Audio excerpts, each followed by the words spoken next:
Well, thank you, Mr. Speaker. First, I want to thank my colleague from Battleford's Lloydminster Meadow Lake for sharing her time today. Mr. Speaker, I rise today, as you know, as a member of Parliament for a coastal riding in British Columbia, and also as the NDP critic for fisheries and oceans, and also as a parliamentarian, Mr. Speaker, with a responsibility to uphold Indigenous rights. Each of these roles carries a duty to speak plainly about risk to our marine ecosystems and to the coastal and Indigenous communities whose livelihoods depend on healthy oceans.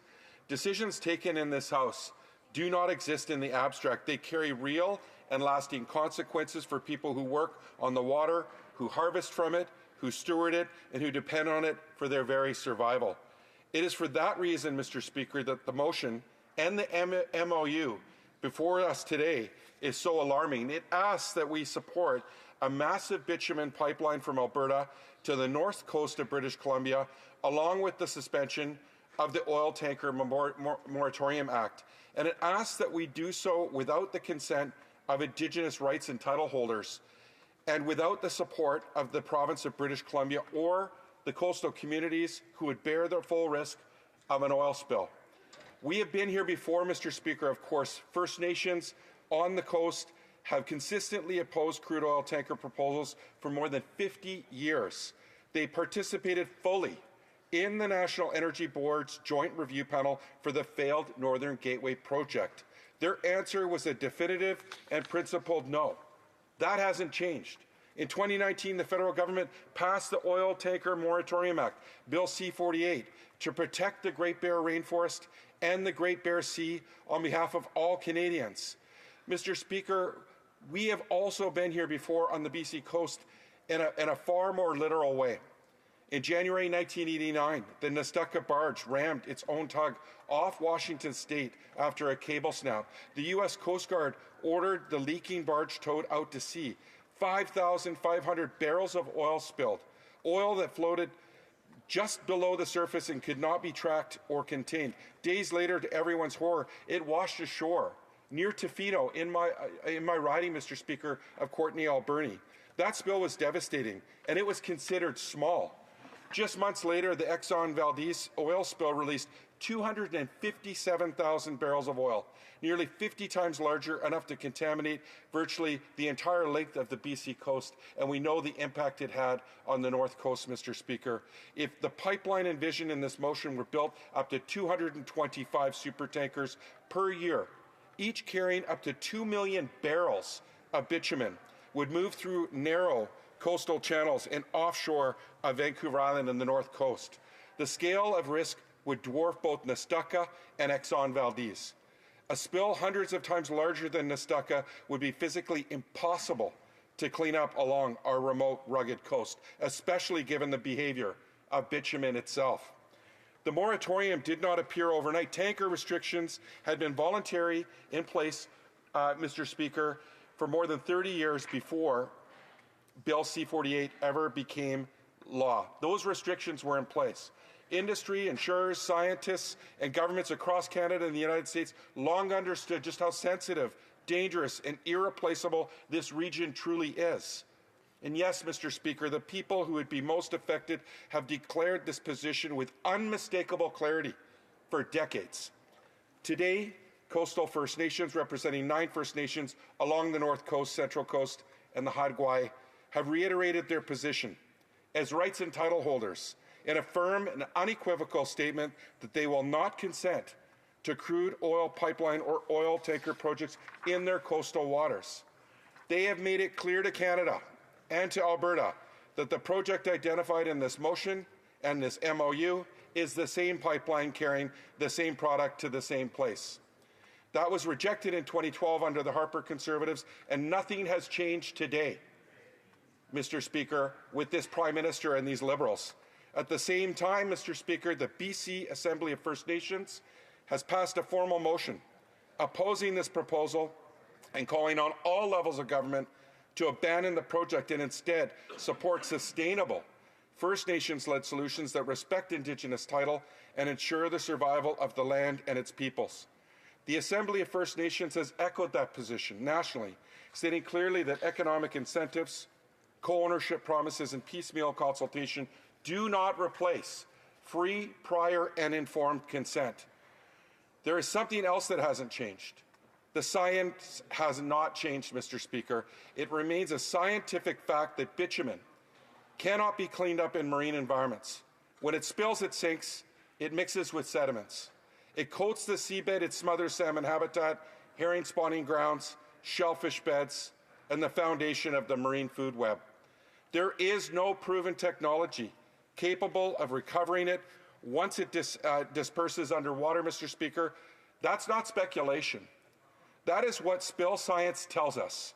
For coastal First Nations, for British Columbia, and for anyone who cares about fisheries and oceans, that risk is simply unacceptable. A single major bitumen spill on the North Coast would wipe out sustainable fisheries, cultural livelihoods, and marine-based economies that have been built over thousands of years. Meanwhile, the coastal economy that First Nations have built is not theoretical. It's real, it's growing, and it's rooted in stewardship. Coastal First Nations have made it abundantly clear they are not interested in equity stakes in a bitumen pipeline. They are not interested in financial compensation for catastrophic risk from a bitumen pipeline, and they have built their own sustainable economy, and it's working, Mr. Speaker. New figures from Coast Funds show that an initial $60 million in economic development capital has generated over $1 billion in regional economic impact, creating more than 1,400 permanent jobs and supporting over 140 businesses. This is prosperity rooted in conservation, renewable energy, ecotourism, sustainable fisheries, and long-term community wealth, not short-term extraction and global speculation. The Premier of Alberta's rhetoric about oil pipelines and tankers does not strengthen our confederation.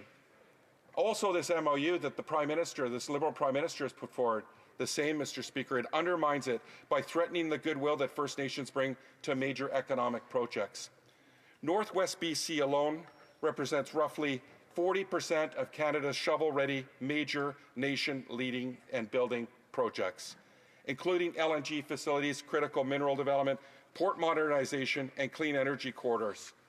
Coastal First Nations support projects that respect their rights, protect the environment, and share benefits fairly. Crude oil tankers will never be part of that vision. This motion and the MOU the Liberals have put forward also claim that Indigenous consultation must be respected. But let us be absolutely clear, consultation is not the standard. Consent is the standard. New Democrats unequivocally support free, prior, and informed consent. Without the consent of Indigenous rights holders, this project does not have legitimacy. Without consent, there is no reconciliation. The Indigenous rights and title holders most affected by this proposal have already said no, repeatedly, publicly, and without ambiguity. This opposition motion and Liberal MOU further claim that this proposal involves so-called low-emission bitumen. We should be honest with Canadians, Mr. Speaker. Bitumen remains among the most carbon-intensive forms of oil on the planet. Relabeling, it does not change the climate math. Global heavy crude demand is projected to decline in the decades ahead.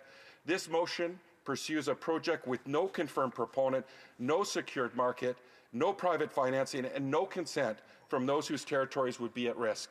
Instead of inflaming regional division and undermining reconciliation, the federal government should be meeting directly and respectfully with coastal First Nations and the province of British Columbia. The Prime Minister promised that no project would be imposed on a province or on Indigenous peoples. Both British Columbia and coastal First Nations have said no. It's time to honor that promise, not weaken it under pressure. And New Democrats, Mr. Speaker, will oppose this. We oppose this motion and will oppose this motion with a vote. And we'll vote against it because it ignores science. We will vote against it because it ignores economic reality. We will vote against it because it undermines marine protection, climate responsibility, and Indigenous rights. And we will vote against it because it puts ideology ahead of national unity and long-term prosperity. Canada can and must do better than this. We can build a future rooted in partnership, sustainability, and shared prosperity. Our workers deserve better than boom and bust politics. Our ecosystems deserve protection, and First Nations deserve respect, the right to consent, and genuine nation-to-nation decision-making. For all those reasons, Mr. Speaker, we will be voting against this motion today, and we are against the MOU that this government put forward. Questions and comments. The Honourable Member for Bull River. Mr. Speaker, thank you very much, and I thank the honourable member from Courtenay-Alberni for his great speech. It's quite inspiring to see an opposition party or a party in this House that has absolute conviction and no equivocation of their principles. And I applaud the member for that, and I really think that that's a very important feature. Unlike our Liberal colleagues that are trying to play both sides of the fence, and really I wonder how well that picket fence is feeling right now. I wonder if the member could comment a little bit on, that inconsistency and how the uncertainty in the environment caused by this political and economic environment caused by the government's position.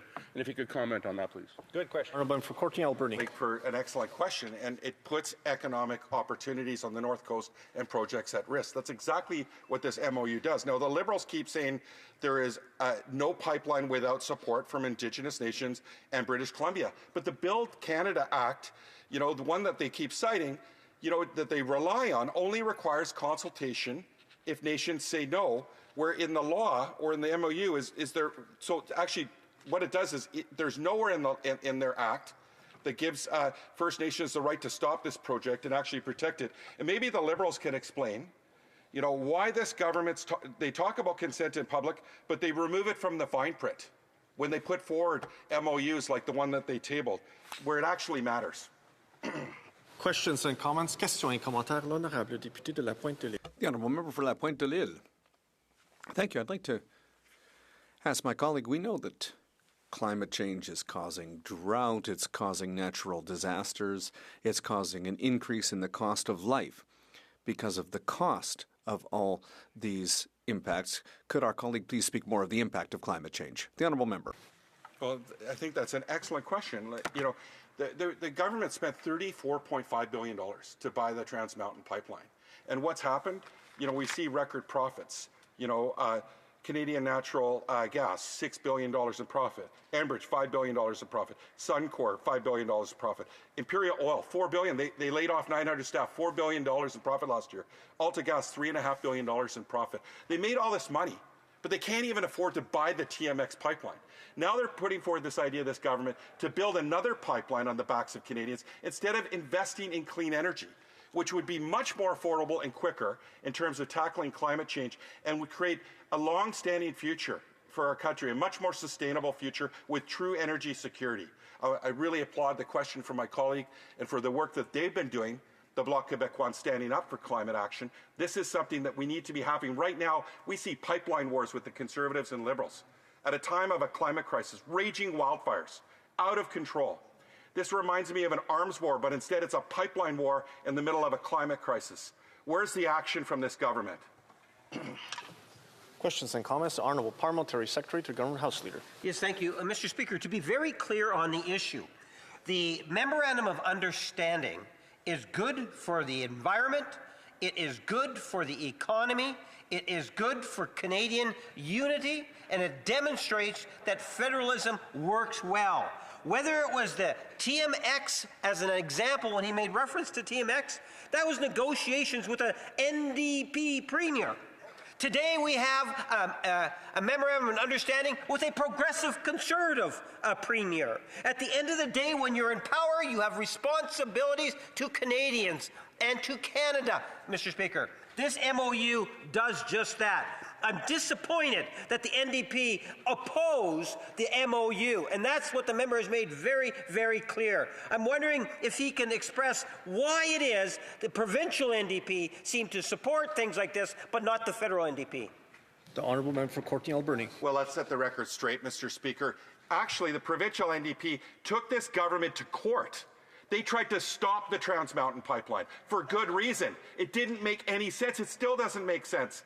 The federal taxpayers on the hook for $34.5 billion to build that pipeline, Mr. Speaker, and they can't find a buyer. What do they want to do? They want to build another one. And guess what, Mr. Speaker? We all know where this is going to go. It's going to end up on the backs of everyday Canadians instead of investing in real climate action.